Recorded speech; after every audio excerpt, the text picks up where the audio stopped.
Olá, meus queridos! Sejam todos muito bem-vindos, dando continuidade à série sobre câncer de mama. Esse é o segundo episódio com esses três feras que estão aqui do meu lado. Antes de começarmos nossa conversa, quero agradecer ao Plamove, porque este sofá tem o oferecimento do Plamove, este plano de saúde que há 27 anos presta serviços relevantes, não só para Viçosa, mas toda região, está com você e toda a sua família em todos os momentos. E os três profissionais são credenciados pelo Plamove. E produção, roda o vídeo aí dos patrocinadores. Desde já, meu muito obrigada. Visite Canaã o ano inteiro. Conheça nossas belezas naturais, religiosidades, eventos, cultura e, é claro, nossa gente, que é o nosso maior patrimônio. Prefeitura de Canaã. Desenvolver para crescer.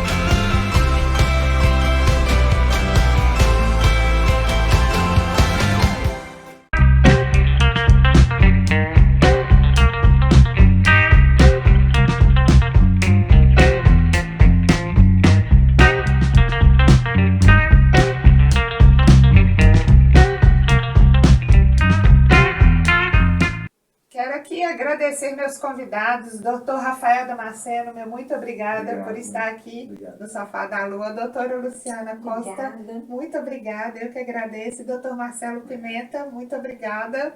Para a gente startar a nossa conversa de hoje, eu queria, doutor Rafael, que você falasse como se dá o início do câncer. Há alguma mutação genética? Como que se propaga dentro do organismo? Bom, é uma pergunta muito pertinente, Joana. Como meus colegas já falaram, o câncer de mama existe a parte hereditária e existe a parte ambiental, adquirida, né? Através de fatores ambientais, fatores comportamentais, tá? A parte hereditária é uma menor parte, tá? Então a parte adquirida, a parte ambiental, ela é a maior parte. Tudo começa através de uma mutação de uma célula normal. Essa mutação ela ocorre na célula tumoral, na célula normal, e a partir daí há um crescimento anormal dessa célula. Com uma tendência à invasão de tecidos, à invasão de órgãos, perto do local inicial de crescimento.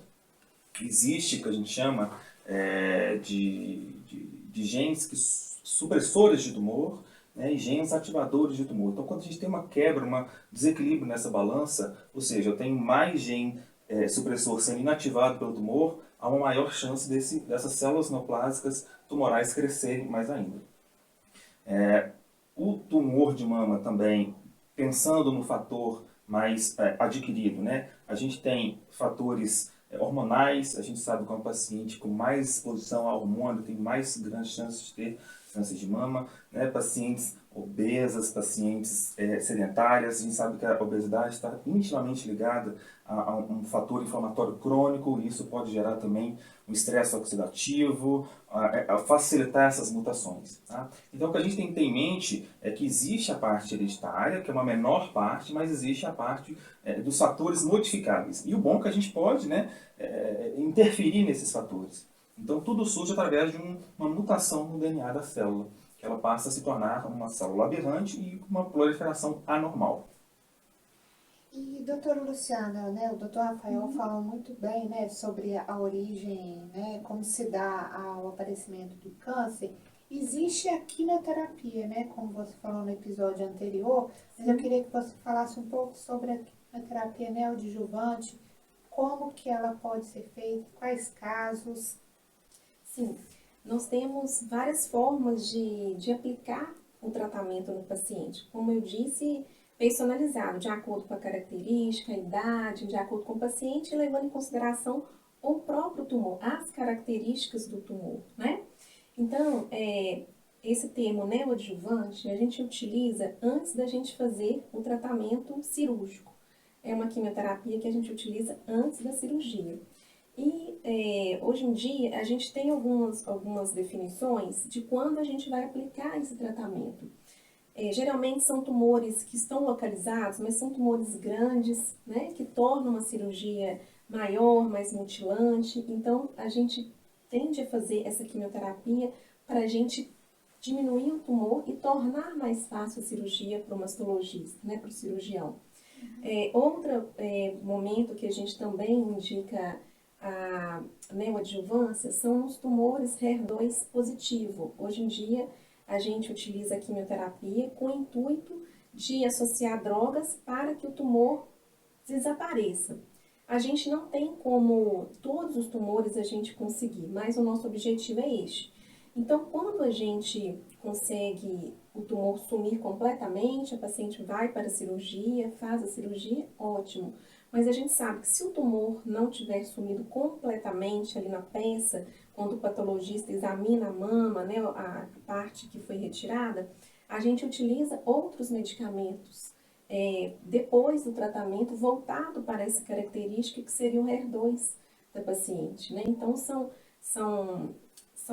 é bem definido, não é assim quando a gente, eu quero fazer a quimioterapia antes. São momentos assim que a gente tem um cenário definido. É uma doutrina bem específica. Exatamente, que norteia o tratamento. E é interessante, Luana, que a gente pode observar a quimiosensibilidade em vivo no paciente. O que significa isso? Porque geralmente são tumores um pouco maiores, né? Então, a gente nem precisa de exames de imagem para ver esse tumor. A gente consegue palpar, a gente consegue enxergar esse tumor, né? Então, a gente consegue ver nitidamente o efeito da quimioterapia em cima desse tumor. Se é um tumor que está respondendo bem ao tratamento, a gente vê ele diminuindo, às vezes até desaparecer, a gente não consegue palpar mais.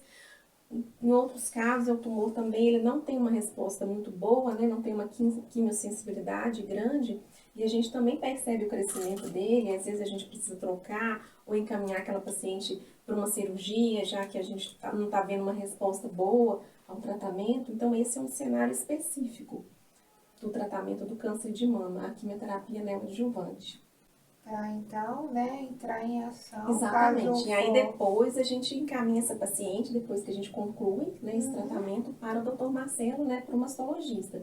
Mas durante esse período a gente vai discutindo, a gente vai acompanhando juntos a evolução da paciente, para ver se aquela paciente está evoluindo bem, se a gente, né, ela está tendo uma quimiosensibilidade, uma resposta boa, né? A gente sempre trabalha em equipe, né? Sim, e o senhor, doutor Marcelo, enquanto cirurgião, existe, né, digamos em termos populares, esvaziamento axilar, né? Em quais casos é indicado, né? O senhor falou muito bem no episódio anterior sobre como é feita a cirurgia, que hoje é uma exceção, coisas que não aconteciam, né, há 20 anos atrás. Como que o senhor vê o cenário e em que casos de esvaziamento é necessário? Hoje em dia a cirurgia da mama está cada vez menor, né? Então, hoje em dia, praticamente a gente consegue fazer em grande parte dos pacientes a pesquisa do linfonodo sentinela. Então, através da injeção de um corante, né? Esse corante vai para a axila e ele cora o primeiro linfonodo que recebe a drenagem do tumor. Aí, durante a cirurgia, eu envio esse linfonodo corado para o patologista. E ele vai me informar se esse linfonodo está doente ou não. Caso o linfonodo esteja doente, aí eu faço o esvaziamento axilar completo. Se ele for negativo, a minha cirurgia termina aí, né?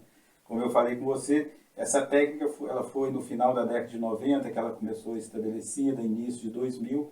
Então, porque anteriormente, né, do ano 2000, na década de 90, 80, todos os pacientes que tinham câncer de mama eram submetidos ao esvaziamento axilar radical, ou seja, a gente tirava toda a drenagem linfática da axila. E viu que na realidade o linfonodo não é ele que vai dar o prognóstico do paciente, ele vai dar só uma orientação, né, para o oncologista, da extensão da doença da axila. Então, hoje em dia, o que a gente faz basicamente é a linfadenectomia axilar sentinela, a não ser naqueles casos em que o paciente já chega com uma axila, né, que tenha doença clinicamente. Às vezes eu palpo lá, já tem aqueles linfonodos grosseiros, grandes na axila, aí não tem como. Aí a gente tem que partir mesmo para o esvaziamento. A grande vantagem da linfadenectomia sentinela é que ela diminui muito a morbidade da cirurgia, porque o esvaziamento axilar radical ele tem o risco do linfedema, né, de dificuldade de movimento daquele membro, né?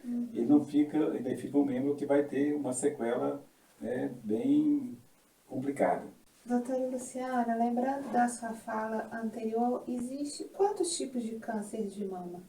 Luana, existem inúmeros tipos de câncer de mama, envolvendo vários subtipos histológicos. O carcinoma ductal é o mais comum, temos o lobular, mas além da classificação histológica, a gente tem classificação moleculares também, sabe? Então eu falo que uma mulher nunca tem o mesmo câncer de mama de outra, mesmo que elas sejam da mesma idade. Cada tumor ele tem a sua impressão digital, sabe? E antes de iniciar, antes de definir o tratamento, é muito importante que a gente conheça melhor esse tumor, até para programar esse tratamento, se ela vai direto para a cirurgia, se a gente vai fazer uma outra quimio neoadjuvante, né? E uma coisa muito importante é a gente definir se aquele tumor ele vai expressar receptores hormonais para estrógeno, para progesterona, de HER2, ou se ele não vai expressar nenhum receptor e a gente vai chamá-lo de triplo negativo, sabe? Então, assim, são inúmeros, se a gente for levar isso tudo em consideração, são inúmeros tipos de tumores. E aí, de acordo com essas classificações, os tumores podem ser mais agressivos, mais indolentes, e aí a gente vai saber o quão a gente precisa ser agressivo com o tratamento também.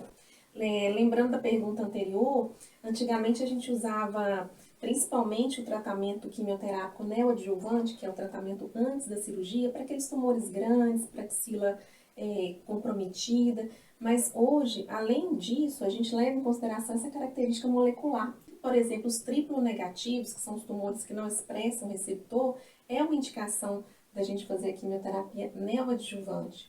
Porque quando a gente consegue uma resposta boa, uma resposta completa, ela vai para a cirurgia e naquela peça não tem mais tumor, ótimo. Mas se a gente percebe que ainda tem tumor, o patologista nos mostra tumor residual, a gente precisa continuar no tratamento dela com outros tipos de drogas, sabe? Então isso é de extrema importância hoje em dia, antes da gente tomar qualquer conduta para definir o tratamento. Então são inúmeros tipos de tumores de mama.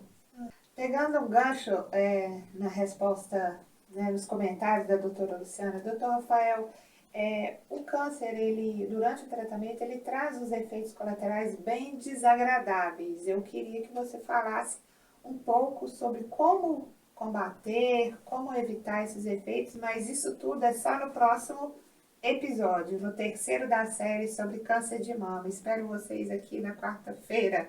Obrigada, pessoal, pela presença. Obrigada. Até lá, pessoal. Até lá.